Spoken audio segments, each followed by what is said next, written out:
Tonight, more updates on the government negotiations as we move into the 10th day of the shutdown. And find out which service on campus is celebrating its 40th anniversary. I'm Nathalie Sczublewski. And I'm Michelle Woodward.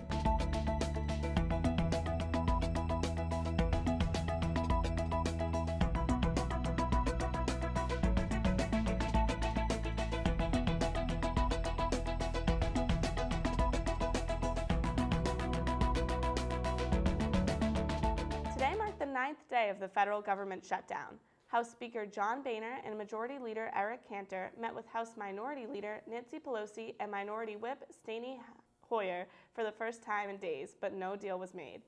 President Obama says he is willing to negotiate on any issue as long as Congress passes legislation to fund the government and raise the debt ceiling with no strings attached.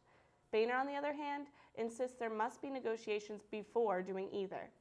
President Obama is expected to meet with various congressional caucuses in the coming days. The U.S. Supreme Court began a new term this past Monday, bringing it issues that have divided the justices. For the first time in 30 years, the Supreme Court will decide whether government meetings with prayer that is almost exclusively Christian violates the Constitution. The court is also taking lawsuits on the Obama health care bill. Some companies claim that being forced to provide insurance coverage for contraceptive care violates their religious beliefs. The federal appeals courts can't agree if for a profit company can assert a claim of religious freedom or if that is an individual right. At the Amherst Town meeting on Monday, the Select Board voted in favor of a $100 fee for all rental properties in the town. The money brought in is expected to pay for both Housing Code Enforcement Officer and clerical staff. For students, this means the town will be cracking down and making sure we have safe and healthy living conditions off campus. But it also means some landlords may be passing this fee onto the tenants in the form of higher rental costs. The fee for residential rental properties will take effect January 1st. A suicide bomber detonated a truck outside of an elementary school in northern Iraq, killing 13 children and the school's headmaster. Shortly after, a second explosion was set off, this time near a police station, killing 3 officers. The 2 attacks left 95 wounded, 80 of them at the school. The attack is the deadliest since 2008, according to the New York Times. Mohegan Sun is looking to build a $1 billion resort casino in the town of Palmer. It finally got the clear from the Massachusetts Gaming Commission to make the bid for the only resort casino license in Western Massachusetts. Residents of Palmer will vote on the casino proposal November 5th. If the referendum passes, Palmer will then have to compete with MGM's proposal to build a casino in downtown Springfield. The final decision will be made by state gaming officials. 2 UMass alumni created their own clothing line to help benefit children in Peru. Dan Barrenechea and Erica Baptiste collaborated during their senior year to develop and launch a clothing line with social conscience called Nazca Line Apparel. The designs are based on ancient Peruvian culture. The 2 visited the 60 children who benefited from their donation. A smoking ban has been implemented on campus since this summer. Chris Herrick has more. On July 1st of this year, UMass adopted a tobacco-free policy, stating that students are no longer allowed to smoke on campus. The reason for the policy? Well, just look at the stats. According to the Centers for Disease Control and Prevention, nearly 450,000 people die each year due to smoking, 50,000 of these people being non-smokers. Professor Wilmore Webley says that protecting non-smokers is a big issue, and the campus was given recommendations on how to deal with this issue. The only way that you can protect non-smokers from the ill effects of secondhand smoke is to have a tobacco-free workplace. However, asking students to stop smoking is easier said than done. The nicotine in cigarettes is extremely addictive. It's more addictive than heroin and than cocaine. And so it's not going to be very easy for people to quit smoking. With this in mind, the council made the policy so that students that violate the policy are not fined. But according to Webley, the point of the policy is to not force students to stop smoking. Instead, their goal is to change the social norms on campus and make everyone responsible for keeping the amount of secondhand smoke on campus at a minimum. This is not about preventing people from smoking. The policy doesn't say you can't smoke. The policy says you can't smoke on this campus. It was put in place to protect everybody on campus, including the non-smokers. Students agree with the policy, but they're unsure about its effectiveness. I think it's very good for everyone's health and all, but it's not very enforced, and it's kind of something that if someone can do it without being noticed, they can clearly get away with it. There isn't really as many people smoking like in my face anymore, like when I walk out of a building. So I think it's nice to not have smoke, like secondhand smoke in your face all the time. To help students change their habits, UHS is now offering more resources at discounted prices for students that are struggling with smoking. Chris Herrick, UMass This Week. The government shutdown is threatening veterans' benefits on campus. Shannon Barrett has more. Shannon? Thank you, Natalie. Veterans across the nation will be impacted by the lapse of appropriations if the government shutdown continues through late October. The Veterans Benefits Administration will not be able to process any allowances for these veterans, including compensation, pension, education, and vocational rehabilitation programs. Those who receive monthly allowances for qualifying as either being a veteran, disabled, a veteran's dependent, dependents of the deceased veterans, and those receiving the GI Bill will not be receiving any money from the government. This shutdown really hits home for the student veterans because their tuition, fees, and housing allowances will all be cut, leaving many of these student veterans with no choice but to drop out of school and get a job to pay their bills. The University of Massachusetts Student Senate is putting together a letter that will be sent out to all of Congress that expresses its desire to continue funding veterans' benefits. Reporting from UMass This Week, I'm Shannon Barrett. And which service on campus is celebrating its 40th anniversary? We'll tell you right after this short break. Stay with us. Last Saturday, Hampshire and Franklin counties successfully hosted their first ever gun buyback program. Over 300 unwanted guns were turned into police in exchange for electronic gift cards. The program was designed to get rid of old or unwanted guns out of the hands of impressionable youth or people breaking into homes. The weapons will be turned over to the Springfield Army Museum for evaluation, and all other unwanted firearms will be destroyed.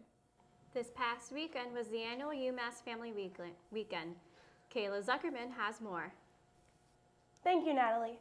More than 800 families showed up for the Autumn in Amherst events. There was fun events such as pumpkin decorating, horse-pulled wagon rides, trolley rides into Amherst, and even apple picking.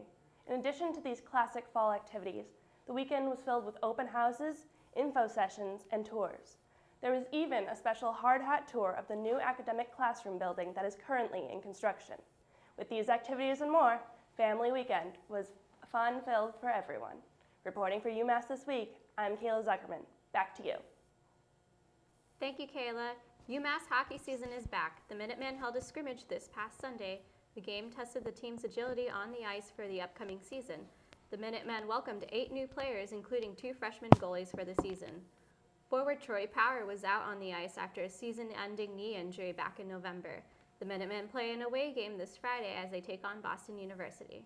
Coming up next, a cow isn't leaving its spot outside Loose Goose Cafe anytime soon, but don't worry, it's not real. And it's finally fall. See what students love about fall. Stay with us. On Monday, that Massachusetts' largest fossil fuel power plant and one of the heaviest polluters in the state will be shutting down. The coal-fired Brayton Power Point Station in Somerset will no longer be providing power to the region by May 2017. In addition to responding to environmentalist concerns, the owners said the plant just wasn't economically viable. They pointed to low electricity prices from a surplus of natural gas and the need to invest significant capital to bring the plant up to date and meet changing regulations. Ever wondered why the Loose Goose Cafe has a gigantic metal cow standing guard? Hope the Cow is a piggy bank to support Craig's Place, a local homeless shelter in Amherst. The cow is made out of recycled metals like propane tanks and a giant oil drum. The construction of the cow follows a documentary, Homeless in a College Town, which profiles homelessness in Amherst. So far, Hope has raised more than $900 in donations. Last Friday, students threw an impromptu EDMC dance protest outside the Student Union. Michelle Liu explains the deeper meaning behind the event. So if you are a student out there and you support your voices being heard, and you support being respected by your fellow administrators, and your right to make your own choices, join us and dance. Let's keep it up, guys. Let's not stop. Members of the SGA put on a flash mob outside the Student Union Thursday. Dozens of students danced right next to a construction site to electronic dance music, partly in protest of the recent cancellations of 3 EDM concerts. We care about shared governance, and we don't think it's right for student events to be shut down because some students might take drugs and might harm themselves. You know, it's students have a responsibility as adults to take care of themselves, and what they do is up to them. It's not up to anyone else to tell them. So we wanted to show students here that you can have an EDM concert and everyone is fine. One of our students said, I didn't pop a Molly, but I was still sweating, and they had fun. But the flash mob was more than just about the canceled concerts. Well, we've been advocating for student issues for a while.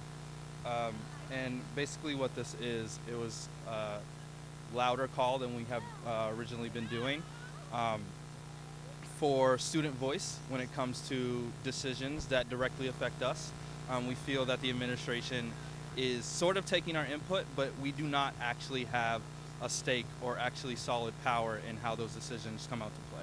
Petitions were signed at the flash mob, with some students saying their voices were not heard in decision-making processes. I personally signed the petition because I feel like we should have a voice in all the decisions that are made on campus. It's not only about EDM parties, it's not just about partying, it's just about students having a voice on campus. Broughton and Davis say the goal of this flash mob was to inform students that they do have a voice in making decisions, and also rally students to start talking and caring about these issues. For UMass This Week, I'm Michelle Lowe. Springfield State Representative Benjamin Swan filed a bill that would allow law enforcement officials to be fired for using profanity while working. Swan says he has been filing the bill for years because of all the complaints he gets from the people in his district. The purpose of the bill wouldn't be for accidental or occasional profanity. He says the bill is meant to stop law enforcement from abusing power by using profanity or slurs towards members of the public. Although the bill has never made it out of the legislature, Swan is hoping this time may be different because of the recent attention it's gained. Some of the country's largest youth sports organizations are forming an alliance with the National Sports Concussion Coalition to address concussions. The NSCC will partner with concussion experts and sports medicine professionals to establish best practices for diagnosing and treating young athletes. 60 million people play youth sports, and in 2009, about 250,000 were sent to emergency room treatment for brain or head-related injuries. Organizers hope this partnership will enhance participation in sports by providing a safer playing environment for young athletes. UMass Disability Services just celebrated their 40th anniversary. UMass This Week has more. Disability Services kicked off its 40th anniversary celebration with an open house this past Friday at the Whitmore Administration Building. I thought it was wonderful. We had a great turnout, a lot of good energy, a lot of support from the whole campus on our 40th anniversary. One of the workshops showed new tools for the blind like a Braille keyboard, Sudoku game, children counting toys, and children books. Also shown was an iPod app that can identify money and it reads it back to you. For 40 years, Disability Services has provided the community with a gamut of different services and plans to do so in the future. This will help people understand what the programs are offered from the services of Disability Services. So it will hopefully open up more people to come and utilize their services. Madeline Peters, Director of Disability Services, previewed upcoming events to continue the 40th anniversary celebration. In November, we're going to have a luminaria, and that's the lighting of the candles, and we're asking all people to come out and support that program. Patty Salazar, UMass This Week. The Vice Provost for Undergraduate and Continuing Education, Carol Barr, is proposing a change to the academic schedule for fall 2014. She's looking to change the last 3 blocks of UMass's Monday, Wednesday, Friday schedule into 2 longer blocks on just Monday, Wednesday, or Wednesday, Friday. The hope is that this would prevent crowding within classes and open up more class options for students. Barr is looking to the SGA for input on this idea and will be pitching it to the Senate in upcoming weeks. The Indianapolis-St. Paul International Airport said that a 9-year-old boy managed to sneak through TSA checkpoint and board a flight headed to Las Vegas. MSP officials say that after reviewing security footage, the boy did not have a boarding pass. The boy is said to have been a runaway from the Twin Cities area. Airport officials are still investigating on how the boy slipped through security and the gate agents. If you haven't noticed, fall is here. My favorite fall thing is probably cider donuts at Atkins Farm. What about you, Natalie? Well, my favorite thing, Michelle, is the fall foliage because I just love looking at all the colors. Well, we were curious about what your favorite fall thing is. Brianna Davis has more. With fall right around the corner, we're in the campus center interviewing students about their favorite fall activities. What's your favorite fall activity? It's watching football, playing rugby. Nice. So what's your favorite team? Team Patriots. I guess apple picking. Okay, have you gone apple picking yet? Not as of yet. A lot of hiking. I'll drink apple cider. My favorite fall activity is football. Yeah, football, and fantasy football. Okay, so what's your fantasy team? My fantasy team right now is currently called Undefeated. We currently haven't won a game yet. So what's your favorite thing about fall? Fishing. Fishing. Yeah, good weather, good skies. It's pretty great. I love when the leaves turn different colors, especially from my room. I have like this great view of like the mountains and like all the trees, and when it's like orange, yellow, green, it's just really pretty. I like to play on the leaves. I like the smell of fall. I like apple cider, and I like pumpkin beer, for sure. I'm a big fan of apple picking, as well as pumpkins. Football is another favorite fall activity. Baseball playoffs. Well, obviously the nice autumn foliage, and we just finished up Rush for Greek Life. That was a great time. My favorite thing about fall is that there's pumpkin everything. So there's pumpkin candles and pumpkin cake and everything. It's really good. I actually really like Halloween, and I'm waiting for, what is it? It's the 31st, yeah? I'm waiting for that so I can decide what I want to be. I don't even know yet. My favorite fall activity is like going out and getting like pumpkin spice lattes or apple cider or cider donuts. Nice. And what about you? I love the fall foliage and apple picking. Nice. Okay. Thank you very much, ladies. Well, that's all we have for us tonight. Thanks for joining us. Like us on Facebook and follow us on Twitter at UMass This Week. Until next week, have a good night.